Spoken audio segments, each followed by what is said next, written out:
तुमच्या जाहिरातीसाठी एक संधी मोठ्या प्रेक्षकांपर्यंत पोहोचवा. व्यवसाय असो किंवा इव्हेंट, विकासनामा सोबत जाहिरात करा. स्क्रीनवरील नंबरवर आजच संपर्क करा. विकासनामा, तुमचा आवाज, तुमची जाहिरात. तसंच विकासनामाला सबस्क्राईब करा आणि अपडेटेड रहा. नमस्कार, मी विकास मिरगणे. विकासनामा डिजिटल प्लॅटफॉर्म मध्ये आपलं सर्वांचं स्वागत. चर्चा करतोय, प्रत्येकाला स्वप्नातलं घर पाहिजे असतं आणि त्यात नवी मुंबई म्हटलं स्वच्छ समृद्ध असं नवी मुंबई शहर आहे, स्मार्ट शहर आहे. या शहरामध्ये सिडकोने 68,000 पेक्षा घरं उभी केली, मात्र घरांच्या किमती भरमसाठ वाढल्या.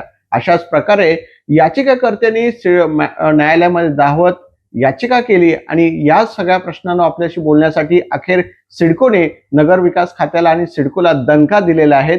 आपल्यासोबत याचिकाकर्ते अनेक दिवसांपासून, अनेक वर्षांपासून, साधारणपणे 4-5 वर्षापासून या घराच्या किमती कमी व्हाव्या याच दृष्टीने जे आहे पूर्णपणे न्यायालयीन प्रक्रिया पाहतात. आपल्यासोबत साठी आहेत. सर, स्वागत आहे विकासनामामध्ये. खरं तर तुमचं अभिनंदन. एवढा मोठा तुम्ही निर्णय कोर्टातून घेऊन आलेला आहात. काय कोर्टाच्या ऑर्डरमध्ये म्हटलेलं आहे? तुमचं समाधान झालं का या सगळ्या बाबतीमध्ये?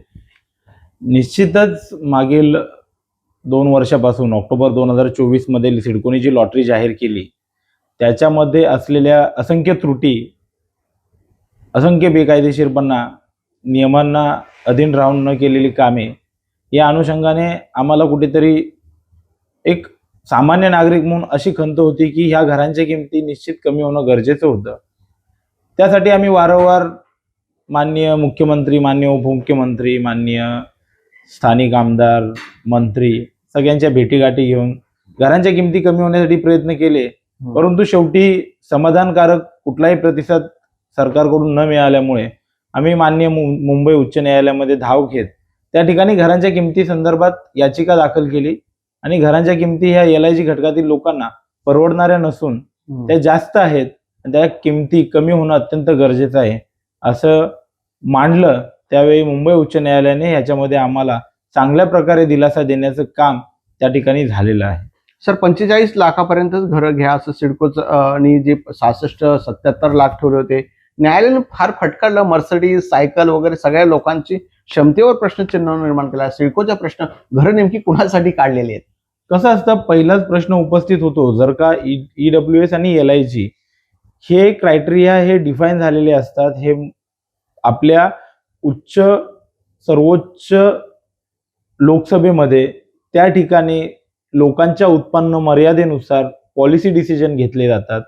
सर्व नागरिकांना त्याचा लाभ घेता यावा यासाठी सरकार त्या ठिकाणी काम करत असते. त्याच दृष्टिकोनातून माननीय नरेंद्र मोदी पंतप्रधान आपल्या देशाचे, त्यांनी एक मोठा निर्णय घेतला होता की सर्वांना घर मिळेल या दृष्टिकोनातून पंतप्रधान आवास योजना ही राबवण्यात आली होती.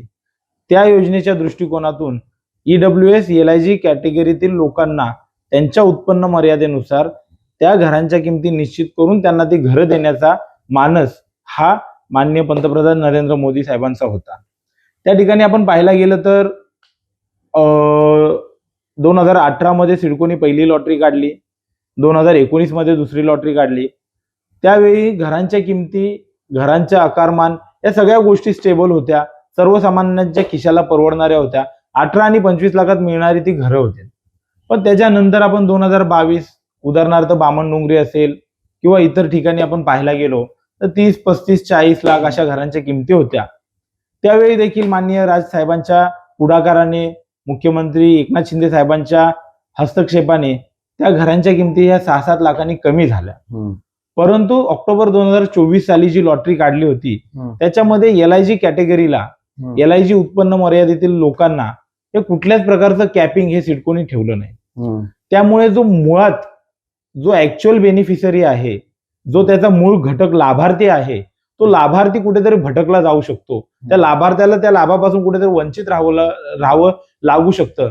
या दृष्टिकोनातून ती LIG कॅटेगरीला जी दिलेली डेफिनेशन होती ती सिडकोची पूर्णपणे चुकीची होती, नियमाच्या अधीन राहून नव्हती.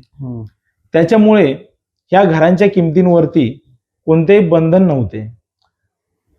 ते सर्व धोरण घेऊन त्या सगळ्या गोष्टींचा अभ्यास करून आम्ही माननीय न्यायालयापुढे ह्या सगळ्या गोष्टी मांडल्या. त्यावेळी न्यायालयाचेही हेच प्रश्न होते की मग 6 लाख प्रति तासाला उत्पन्न घेणारा माणूस आणि 6 लाख हे वर्षाला उत्पन्न घेणारा माणूस हा ह्या घरासाठी लायबल होऊ शकतो का, तो व्यक्ती हे घर घेऊ शकतो का, त्यावरती सिडकोचेच सिनियर काउन्सिलर यांनी त्या ठिकाणी उत्तर दिलं की हो, तो लायबल होऊ शकतो. त्यामुळे हा पूर्णपणे जो सिडकोने ठेवलेला पायंडा होता, हे सर्व पूर्णपणे लॉटरीची जी अंमलबजावणी करण्याची प्रक्रिया जी होती ती कुठेतरी चुकीची होती, हे असं न्यायालयाच्या दृष्टिकोनातून नजरेत आलं. त्यामुळे माननीय उच्च न्यायालयाने त्या ठिकाणी LIG 6 लाखाच्या वरील उत्पन्न मर्यादा असलेल्या घटकांना घर वाटप करण्यासाठी सध्या स्थगिती दिलेली आहे. त्याचप्रमाणे घरांची किंमत 45 लाखापर्यंत भरण्यासाठी आदेश दिलेले आहेत. 45 लाख पूर्वी घरं घ्यायची नाही असं कोर्टचं म्हणणं आहे का? नाही, असं नाही. म्हणजे माननीय उच्च न्यायालयाचं म्हणणं हे आहे की तुम्ही घरांच्या किमती 45 लाखापर्यंत भरा. 45 लाखाच्या वरची किंमत असेल तरी तुम्ही पुढील आदेश होईपर्यंत वरील कुठलीही अमाऊंट भरू नका. ओके, म्हणजे स्थगिती देण्यात आलेली आहे. सध्या तरी स्थगिती देण्यात आलेली पण आहे. जरी 45 लाख रुपये घेतलं तरी वरचे 3-4 लाख रुपयामध्ये घर 48 लाखापर्यंत जाऊ शकतं. आता त्या ठिकाणी स्टॅम्प ड्युटी, रजिस्ट्रेशन ह्या सगळ्या गोष्टींचा अभ्यास केला तर निश्चित हे घर 45 लाखाचं असलं तरी ते 48-50 लाखावरती जाऊ शकतं. परंतु ज्यावेळी आपण एखादी योजना राबवतो त्यावेळी त्या योजनेमध्ये आपल्याला कुठल्या गोष्टी ऍड कराव्या लागतात, काय करावं लागतं, ह्या सगळ्या गोष्टींचा अभ्यास केल्याच्या नंतर त्याच्या किमती कशा असल्या पाहिजेत. जर का तळोजाला 22 लाखामध्ये घर असू शकतं तर मग वाशीला तेच घर 77 लाखाला का आहे? 2018ची लॉटरी तुमची 25 लाख आणि 18 लाखाची आहे तर मग 2024च्या लॉटरीला तुम्हाला एवढ्या किमती का वाढवाव्या लागल्यात? कन्स्ट्रक्शन कॉस्ट जर का आपण बघितली तर 30-35 लाख कन्स्ट्रक्शन कॉस्ट आहे. मग तुमचे का किमती या ठिकाणी 77-78 लाख झालेले आहेत? अशा सगळ्या प्रकारच्या सगळ्या गोष्टींचा अभ्यास केला तर कुठेतरी एक प्रायव्हेट बिल्डरला लाभ व्हावा ह्यासाठी ही योजना राबवल्यासारखं दिसत आहे. ओके सर, खर्च किती साधारण कोर्टामध्ये सगळं लढत आहे? किती आतापर्यंत किती झालं सगळ्यांना? तुमचं कसं कॉन्ट्रिब्युशन असतं? साधारणतः बघा, प्रत्येकी माझ्यासोबत 70 लोक आहेत. प्रत्येकी आम्ही 10,000 हजार रुपये काढलेले आहेत. ज्या काही गोष्टी आहेत, जो काही खर्च आहे तो आम्ही सर्व सदस्य एकत्र मिळून त्या ठिकाणी लढा देत आहे. आता येणाऱ्या काळामध्ये आम्हाला पुन्हा अजून सुनावण्या काही लागल्या तर त्या ठिकाणी आम्हाला मोठे काउन्सिलर लावावे लागतील. तो पुढचा भाग आहे. तो ते साठे त्यांनी सुद्धा दिलखुलास आपल्याशी चर्चा केली. सिडकोच्या घराच्या किमती भरमसाठ वाढवलेल्या आहेत आणि याचा निर्णयाने जय मुंबई उच्च न्यायालय स्थगिती दिलेले आहे. सर, तुम्हाला खूप खूप शुभेच्छा आणि आभार सुद्धा. तुमच्या जाहिरातीसाठी एक संधी मोठ्या प्रेक्षकांपर्यंत पोहोचवा. व्यवसाय असो किंवा इव्हेंट, विकासनामा सोबत जाहिरात करा. स्क्रीनवरील नंबरवर आजच संपर्क करा. विकासनामा, तुमचा आवाज, तुमची जाहिरात. तसंच विकासनामाला सबस्क्राईब करा आणि अपडेटेड रहा.